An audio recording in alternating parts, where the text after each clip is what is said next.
कहानी की शुरुआत होती है आज से कई साल फ्यूचर में और अब अमेरिका के ऊपर एक मीडिया कंपनी राज कर रही है जिसका नाम है नेटवर्क। ज्यादातर लोग गरीब हैं जो कि छोटी मोटी बीमारियों का इलाज तक नहीं करवा सकते, इसलिए नेटवर्क उनका ध्यान भटकाने के लिए कई तरह के गेम शोज करवाता है। सबसे फेमस शो का नाम है द रनिंग मैन। इस शो में प्लेयर्स को 30 दिन तक जिंदा रहना होता है, जबकि बहुत से शिकारी उनकी जान के पीछे पड़े हैं। अगर कोई जीत गया तो उसे $1 बिलियन मिलेंगे, लेकिन आज तक कोई भी इस गेम के आखिर तक नहीं पहुंचा। इसके बाद हम बेन नाम के एक आदमी को देखते हैं जिसकी अभी अभी नौकरी गई है। वो वर्कर्स की एक यूनियन बनाने के सपोर्ट में था, इसीलिए उसका नाम ब्लैकलिस्ट में डाल दिया गया और अब कोई भी उसे काम नहीं देता। उसकी बेटी कैथी बीमार है और बेन को उसकी दवाई के लिए पैसे चाहिए। घर पर उसकी पत्नी शीला थोड़ा लेट आई और बताया कि वो बार में एक और शिफ्ट करेगी ताकि उन्हें ज्यादा पैसे मिले। बेन को ये बात कुछ ठीक नहीं लगी क्योंकि वहाँ पर अजीबो गरीब लोग होते हैं। बेन ने कहा कि तुम परेशान मत हो, मैं खुद गेम शो में जाकर पैसे जीत कर लाऊंगा। शीला को ये पसंद नहीं आया क्योंकि प्लेयर्स अक्सर बहुत ज्यादा घायल हो जाते हैं। बेन ने कसम खाई कि मैं ठीक रहूंगा, सबसे कम खतरे वाला शो चुनूंगा मैं। अब बेन अपने गरीबों वाले इलाके से निकलकर अमीर लोगों के एरिया की फेंस तक आ गया। उसने गार्ड्स को बताया कि मैं नेटवर्क के एक शो के लिए आया हूँ, तो उन्होंने उसे अंदर जाने दिया। स्टेशन पर गरीब लोगों की लंबी लाइन थी जो सिलेक्ट होने आए थे। अचानक एक बूढ़ा आदमी बहुत बीमार महसूस करने लगा, लेकिन फिर भी पैसों के चक्कर में बेचारा बोलता रहा कि मैं खेल सकता हूँ। आखिर में जब वो गिर ही गया तो बेन ने उसे पकड़ा और मदद के लिए चिल्लाया। गार्ड्स ने बेन को डांटा, कहा कि लाइन से बाहर क्यों गए, और उसे पीट कर वापस भेज दिया। फ्रंट डेस्क पर बेन को पता चला कि उसकी फाइल पर वार्निंग लगी हुई है बात ना मानने की वजह से। अब गुस्से में उसने स्क्रीन पर मुक्का मार दिया। फिर वहाँ से उसे एक ब्रेसलेट देकर एलिवेटर 6 की तरफ भेज दिया गया। वहाँ उसकी मुलाकात टिम और जेनी से हुई जो उससे दोस्ती करना चाहते थे। सबको यूनिफॉर्म दी गई और फिजिकल टेस्ट हुए, जैसे सीवर में चढ़ना, भागना। बेन ने इस टेस्ट में टिम की काफी मदद की। ब्रेक के दौरान एक गार्ड बेन को सजा देने आया, लेकिन बेन ने बिना डरे उसका हमला रोक दिया। बाद में कई तरह के और भी टेस्ट हुए। बेन के हर एक जवाब में काफी एटीट्यूड दिख रहा था। साइकोलॉजिस्ट ने कहा कि बेन सबसे ज्यादा गुस्से वाला प्लेयर है। जो लोग फाइनल राउंड तक गए उनको रंग बिरंगे जंप सूट मिले। बेन, टिम और जेनी को एक रेड जंप सूट मिला जिसके पीछे टारगेट बना हुआ है, मतलब कि उन्हें रनिंग मैन शो के लिए चुना गया है। इसके बाद बेन प्रोड्यूसर डैन से मिला और कहा कि वो कोई और गेम करना चाहता है। डैन ने उसे $1000 का बोनस दिया ताकि वो अपना मन बदले और कहा कि बाकी शोज में ज्यादा पैसा नहीं मिलता, रनिंग मैन में हर दिन जिंदा रहने पर पैसे मिलते हैं। वैसे भी तुम्हारा नाम ब्लैक लिस्ट में है तो तुम्हें नौकरी तो मिलेगी नहीं। अपने परिवार के बारे में सोचकर बेन ने कॉन्ट्रैक्ट साइन कर दिया। फिर बेन की मुलाकात फैमिली अलायंस के एजेंट से हुई। कॉन्ट्रैक्ट के हिसाब से नेटवर्क बेन के परिवार को सिक्योरिटी देगा। उन्हें सेफ हाउस में ले जाया गया और नकली नाम दिए गए। बेन गेम शुरू करने से पहले अपने परिवार से मिलना चाहता था, लेकिन उसे सिर्फ एक कॉल की ही परमिशन मिली। बेन ने शीला को कॉल की और कहा कि मैं रनिंग मैन शो कर रहा हूँ, चिंता मत करो, जीत कर आऊंगा। रात को बेन को जबरदस्ती एक लग्जरी रूम में रखा गया। एजेंट उसके लिए शीला का दिया हुआ एक एनवेलोप लेकर आया जिसके अंदर एक फैमिली फोटो और उसकी बेटी कैथी का एक छोटा सा मोजा था, उसकी अच्छी किस्मत के लिए। अगली सुबह बेन को एक रनिंग बैंड दिया गया। इस ब्रेसलेट में उसका बचा हुआ टाइम और कमाया हुआ पैसा दिख रहा था। शो शुरू हुआ और होस्ट बॉबी ने बेन को स्टेज पर बुलाया। बॉबी ने भीड़ के सामने झूठ कह दिया कि बेन पहले डिफेंस सिक्योरिटी में काम करता था और देश के सीक्रेट्स बेचता हुआ पकड़ा गया। स्क्रीन पर AI से बनाई हुई एक वीडियो भी चलाई गई। बेन ने इस सब के लिए मना किया, लेकिन बॉबी ने उसकी एक न सुनी। बाकी दुनिया को लगता था कि रनिंग मैन क्रिमिनल्स को सजा देने का एक तरीका है। वो ये नहीं जानते थे कि प्लेयर्स बेचारे मजबूर लोग हैं, अपने परिवार के लिए अपनी जान खतरे में डाल रहे हैं। आम लोगों को भी पैसा मिलता है अगर वो प्लेयर्स की लोकेशन बताएं। जब बॉबी ने बेन से उसके आखिरी शब्द पूछे तो बेन ने बॉबी और ऑडियंस दोनों की बेइज्जती की और कहा कि मैं जिंदा रहूंगा और इस बिल्डिंग को जला दूंगा। सभी प्लेयर्स को इंट्रोड्यूस करने के बाद बॉबी ने रूल्स बताए। सबको $1000 का एडवांस मिला और 12 घंटे का हेड स्टार्ट दिया गया, यानी 12 घंटे तक वो जहाँ जाकर छुपना चाहें छुप सकते हैं। कोई उनका शिकार करने नहीं आएगा। 5 शिकारियों को अगले दिन भेजा जाएगा। सभी प्लेयर्स को रोज कम से कम 10 मिनट का वीडियो रिकॉर्ड करना है और फिर उस टेप को आधी रात से पहले डब्बे में डालना होगा। अगर टेप नहीं डाली तो पैसे बंद हो जाएंगे,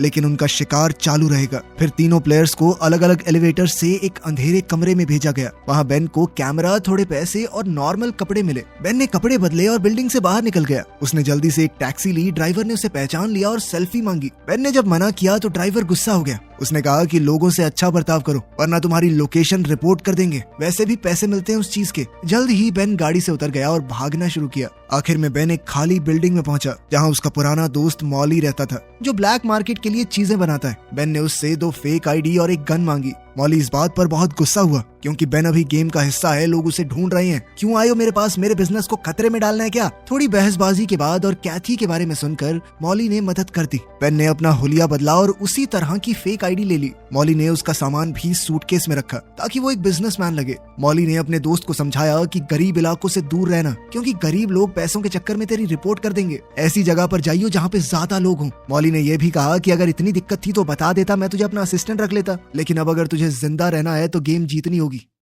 सुबह बेन ट्रेन स्टेशन गया। हर जगह तीनों प्लेयर्स के पोस्टर्स लगे हुए थे। बेन ने न्यूयॉर्क का टिकट खरीदा और ट्रेन में चढ़ गया। जैसे ही ब्रेसलेट ने अनाउंस किया कि शिकार शुरू हो चुका है तो ट्रेन चल पड़ी। एक बच्चा बेन से बात करने आया। बेन ने उसे धमकाकर भगा दिया, पर बच्चा सिर्फ इतना बताने आया था कि तुम्हारी मूंछ निकल रही है। न्यूयॉर्क में बेन ने एक अच्छा होटल रूम लिया। रिसेप्शनिस्ट ने नोटिस किया कि आईडी फोटो में तो मूंछ है, लेकिन बेन के चेहरे पर नहीं। कमरे में बेन अपने असली रूप में आ गया। दीवार कवर की और अपना सोते हुए वीडियो रिकॉर्ड किया। शाम को उसने अपनी टेप बॉक्स में डाली। आधी रात को ब्रेसलेट ने बताया कि उसका पहले दिन का बोनस मिल गया है। उधर शिकारियों ने मॉली को पकड़कर टॉर्चर किया जब तक उसने फेक आईडी वाला नाम नहीं बताया। अगले दिन शिकारी बेन के कमरे में घुस गए और उसे गोली मार दी, लेकिन उसी वक्त बेन की आंख खुली और उसे समझ आया कि ये बस एक बुरा सपना था। टीवी पर दिखाया गया कि कैमरा टिम को फॉलो कर रहा है। टिम एक दुकान में क्लर्क के साथ फ्लर्ट कर रहा था। जैसे ही वो बाहर निकला, हंटर्स ने उसे आसानी से ढूंढ लिया और सीधा उसके सर पर गोली मारी। इसके बाद बेन ने 3 दिन के लिए और रूम रेंट किया। उसने अपना सारा सामान एक नॉर्मल बैग में डाला और खिड़की से नीचे कचरे के कंटेनर में फेंक दिया। फिर वो बिल्कुल नॉर्मल तरीके से होटल से बाहर निकला,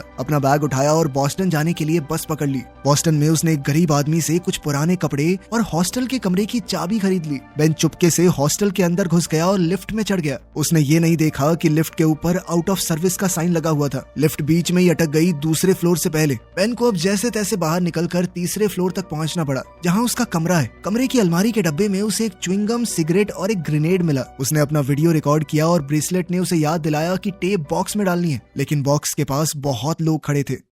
बेन नहाने के लिए तैयार हुआ और कॉमन बाथरूम की तरफ गया। बॉक्स के बारे में सोचते हुए अचानक से उसे याद आया कि बाहर खड़े लोगों में से एक चेहरा जाना पहचाना सा है। वो एक शिकारी है और अब सारे शिकारी ऊपर आ रहे हैं। किसी ने बाथरूम का दरवाजा खोल दिया और बेन छुप गया। अब वो शिकारी तीसरे फ्लोर पर पहुंचा और कमरे चेक करने लगा। शिकारी के जाते ही बेन बाथरूम में घुस गया और उसने कोशिश की कि खिड़की से देखे बाहर चल क्या रहा है, लेकिन खिड़की बंद थी। अपने बैग के बिना यहाँ से निकलना मुमकिन नहीं है। बेन ने दीवार से एक लोहे की रॉड खींच कर निकाली और जल्दी से शीशा तोड़ दिया। उसने गम की मदद से शीशे के टुकड़े रॉड पर चिपका दिए। अब कॉरिडोर में बेन शीशे की मदद से शिकारियों की पोजीशन चेक करता हुआ जा रहा था। अब शिकारी उसके कमरे में जाने ही वाले थे, लेकिन बेन चुपके से सीढ़ियों पर चढ़ गया और जोर से चिल्लाया, अरे वो टीवी शो वाला बंदा दूसरे फ्लोर पे भागा है, कोई पकड़ो उसे। और वो खुद नीचे जाने की बजाय ऊपर भागा और छत पर पहुंच गया। वहां से वो चमकते हुए साइन की केबल पकड़कर नीचे उतरने लगा। वो अपने कमरे तक पहुंचा और खिड़की तोड़कर अंदर घुस गया। खिड़की टूटने की आवाज सुनते ही शिकारी भी वापस आ गए। बेन ने जल्दी से कपड़े पहने और अपना सामान उठाया। जैसे ही बाहर खड़े शिकारी दरवाजे पर गोली चलाने लगे,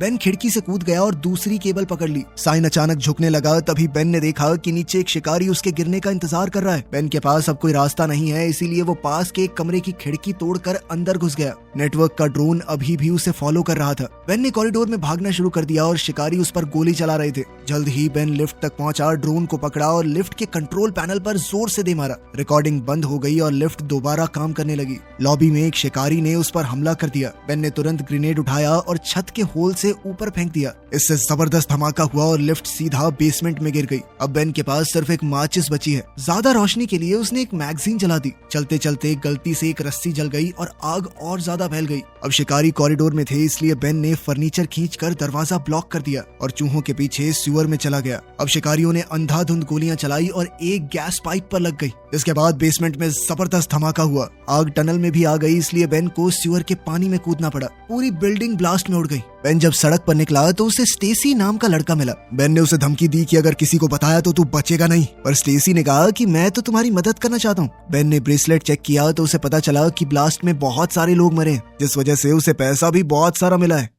थोड़ी देर बाद स्टेसी अपने भाई ब्रैड के साथ वापस आया। ब्रैड बेन को अपने घर ले गया और खाना खिलाया। ब्रैड के घर में भी एक बीमार बच्चा है, पर उसने मदद के बदले पैसे लेने से मना कर दिया, क्योंकि वो नेटवर्क के खिलाफ था। उनके पैसे नहीं चाहिए थे उसे। ब्रैड ने बेन को अपना सीक्रेट वीडियो रूम दिखाया, जहां वो रनिंग मैन के एपिसोड्स का एनालिसिस रिकॉर्ड करके ऑनलाइन डालता है। जो प्लेयर्स पकड़े जाते हैं वो सब पब्लिक में दिखते हैं, इसीलिए सबसे जरूरी है बिल्कुल छुपे रहना। ब्रैड चाहता है कि बेन उसके साथ छुप कर रहे और आखिरी दिन का प्लान बनाए ताकि वो जीत सके। अगली सुबह बेन को उस इलाके में होने वाली बुरी चीजों के बारे में पता चला, जिनके बारे में सरकार कुछ नहीं कर रही, बस उन्हें छुपा रही है। गुस्से में बेन ने एक वीडियो बनाई और लोगों को बताया कि सरकार उनके बच्चों को मार रही है, जो सत्ता में बैठे हैं, किसी की चिंता नहीं है उनको। बाद में शो के दौरान बॉबी कुछ बच्चों के साथ है और उसने बताया कि ब्लास्ट में मरने वालों के ये अनाथ बच्चे हैं। उसने बेन की टेप को इस तरह एडिट करके चलाया मानो बेन इन बच्चों का मजाक उड़ा रहा हो। बेन ने समझाने की कोशिश की कि ये सब नकली है, लेकिन ब्रैड की माँ को बहुत गुस्सा आ गया और उसने बेन को घर से निकाल दिया बिना उसकी बात सुने। ब्रैड और स्टेसी फिर भी बेन की मदद करना चाहते हैं। वो उसे गाड़ी की डिग्गी में छुपा कर ले गए। सब कुछ नॉर्मल चल रहा था, लेकिन तभी अचानक से डिग्गी पर गोली लगी क्योंकि 2 बाइक्स उनका पीछा कर रही थी। बेन ने ट्रंक खोलकर एक औजार बाइकर के चेहरे पर फेंका,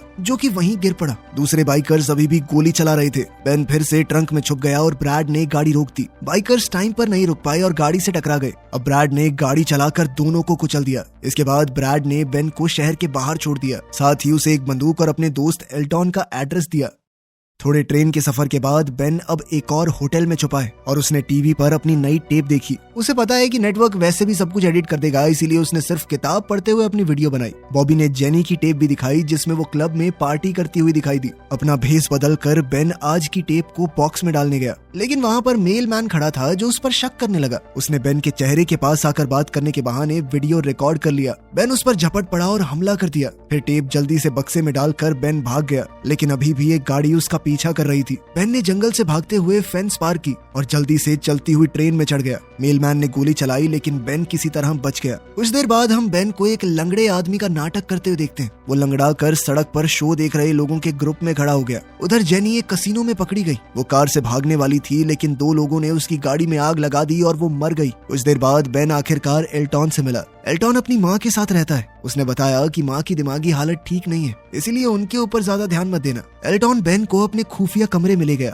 जहाँ उसने नेटवर्क के खिलाफ पैम्फलेट प्रिंट किए। उसके पापा पुलिस में थे, पर सिस्टम के खिलाफ बोलने पर उनके ही लोगों ने उन्हें मार दिया। तब से एल्टॉन भी एक बागी बन गया। उसने बेन को बताया कि पूरे देश के स्ट्रीट लैंप्स में स्कैनर्स लगे हुए हैं, जो डीएनए के छोटे से छोटे निशान को भी पहचान लेते हैं। इसलिए बेन को जमीन के नीचे छुपना चाहिए। उसके पिता ने कोल्ड वॉर के समय एक बंकर बनाया था, तो एल्टॉन चाहता है कि बेन वहाँ पर छुप जाए और गेम जीत ले। फिर जब तुम जीत कर सुर्खियां बटोरोगे तो अपने साथ हमारा रेबल न्यूज लेटर प्रिंट करना, ताकि लोगों तक हमारी बात पहुंच सके। बेन ने रात खुफिया कमरे में गुजारी और अपनी टेप रिकॉर्ड की। सुबह जब वो टेप डिलीवर करने गया तो एल्टॉन की माँ ने उसे देख लिया। उसने तुरंत बेन को पहचान लिया और रिपोर्ट करने की कोशिश की, लेकिन एल्टॉन ने उन्हें रोक दिया। लेकिन फिर उसे लगा कि ये उसके पिता का बदला लेने का मौका है, इसलिए उसने खुद पुलिस को इन्फॉर्म कर दिया। थोड़ी देर में पूरे घर को पुलिस ने घेर लिया और हर तरफ दीवारों से गोलियां चलने लगी। माँ पुलिस को बताने की कोशिश कर रही थी कि बेन और एल्टॉन कहाँ हैं, लेकिन एल्टॉन ने अपनी माँ को कमरे में बंद कर दिया और साथ ही उसने अपने सारे ट्रैप्स एक्टिवेट कर दिए। जब पुलिस अंदर घुस गई, एल्टॉन ने फर्श पर पड़े इलेक्ट्रिक वायर्स पर पानी छोड़ दिया,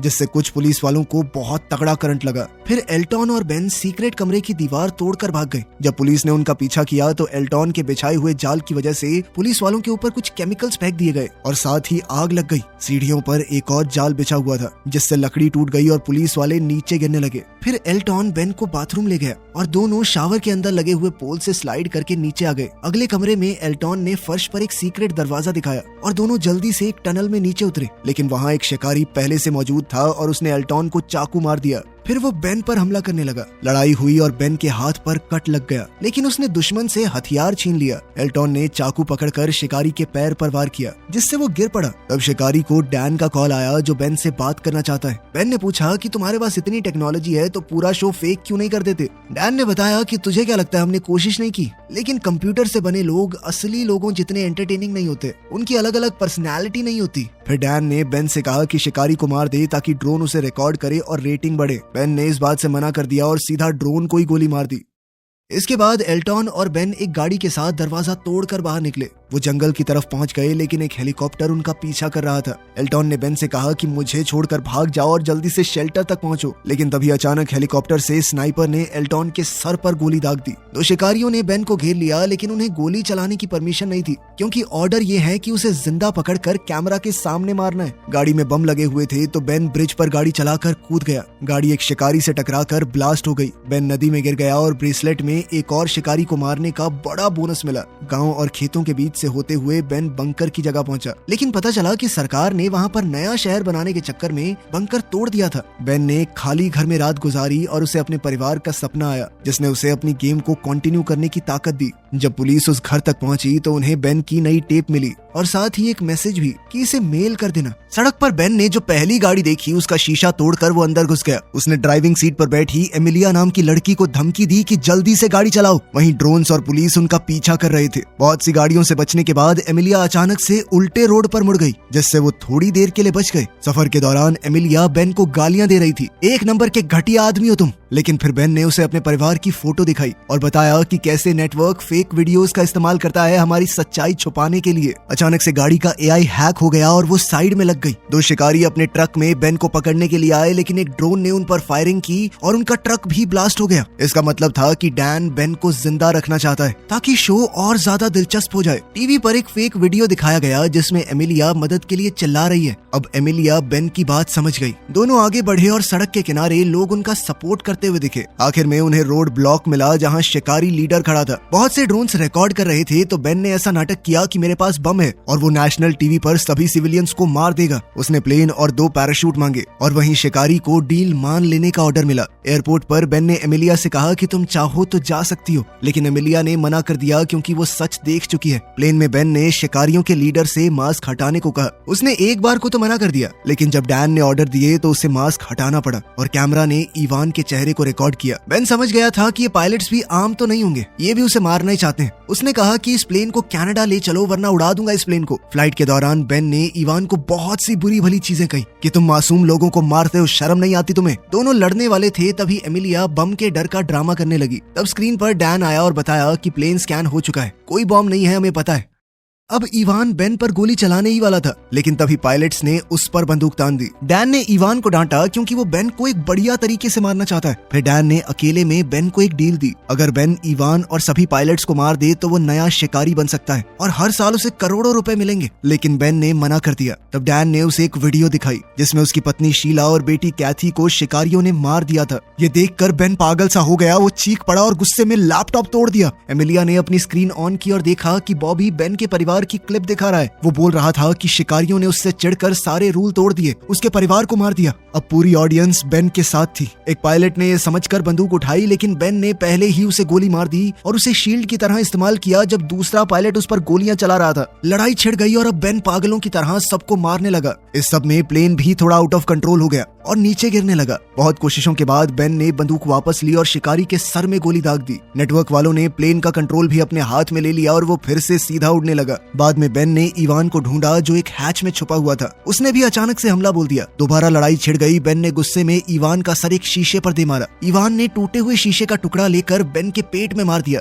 और बताया कि मैं भी पहले एक प्लेयर था, 29 दिन तक जिंदा रहा था, इसीलिए नेटवर्क ने मुझे डील दी कि शिकारी बन जाऊं। इवान ने बताया कि नेटवर्क जरूरत पड़ने पर तुम्हारे परिवार को टॉर्चर तक कर सकता है और जो भी फुटेज तुमने देखी है मुझे नहीं पता, वो सब नकली होगी। अब तक समझे नहीं हो क्या? अब इवान बेन को गोली मारने ही वाला था, तभी प्लेन अचानक से मुड़ गया, जिस वजह से गोली एक खिड़की में जा लगी और अब प्लेन तेजी से नीचे गिरने लगा। इवान ने फिर बेन को मारने की कोशिश की, लेकिन बेन समझ गया कि उसने पैराशूट चुरा लिया है। बेन ने हैंडल खींचा और पैराशूट खिड़की में अटक गया। इसी मौके का फायदा उठाकर बेन ने चाकू से इवान को मार दिया। इसके बाद बेन ने एमिलिया को एलियट का रिबेल न्यूज़लेटर से भरा हुआ बैग दिया और दरवाजा खोलकर उसे पैराशूट के साथ बाहर भेज दिया। ड्रोन ने एमिलिया का पीछा किया तो उसने ड्रोन को गाली दी और न्यूज़लेटर हवा में छोड़ दिए। टीवी पर डैन ने अनाउंस किया कि बेन नया शिकारी बन गया है। बेन ने कैमरा से बात की और ऑडियंस को बताया कि नेटवर्क सोसाइटी को कंट्रोल करता है, इसलिए असली जवाब ये होगा कि लोग देखना ही बंद कर दें और पावर में बैठे लोगों के खिलाफ लड़ाई छेड़ दो। तभी नेटवर्क ने सिग्नल काट दिया और डैन ने तुरंत एडिटिंग की, जिसमें ऐसा लग रहा था कि बेन जानबूझकर प्लेन को लोगों के ऊपर गिराने वाला है। ऑडियंस ने देखा कि प्लेन स्टेशन के पास आया और अचानक आसमान में ब्लास्ट हो गया। कुछ समय बाद ब्रैड ने एपिसोड का एनालिसिस किया और बताया कि कहानी में बहुत सी गलतियां हैं, इसलिए जो दिखाया गया है वो सच नहीं होगा। लोग गुस्सा हो गए और प्लेन का ब्लैक बॉक्स निकाला,